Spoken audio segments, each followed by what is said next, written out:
Kung magpagawa naman kayo lagay ng electric pan ito, mga boss. Oh. Ayan, plywood.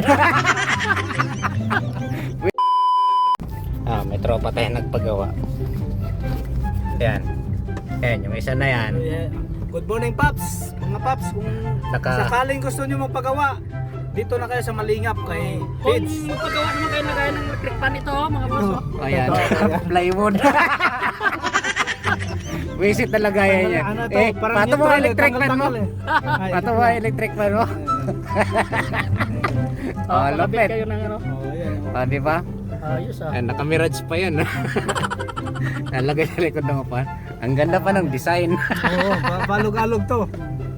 Anip na yan. Oh. Tanong nga pa sa'yo kung para saan yan, sa electric pan yan. Kaya, okay. Yan, tong isa nagpaayos ng kanyang ito yung port ng charger kasi nasira na daw.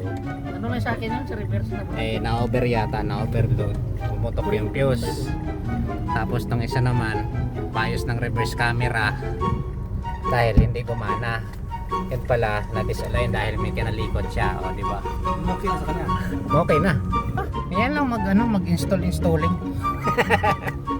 Tapos pinali namin, dito lang kanina naka-plywood. Hanip na yun. Lagayan ng electric ba, naka-plywood ng putik. Okay na, dali na, putulin mo lang dito sa puno. Tago mo to, antik to. Plywood, malupit. May butas-butas pa yan ng nalalaman. Isang buwan ko rin. Hanip tao ginamit eh. to. Pwede pa ganun.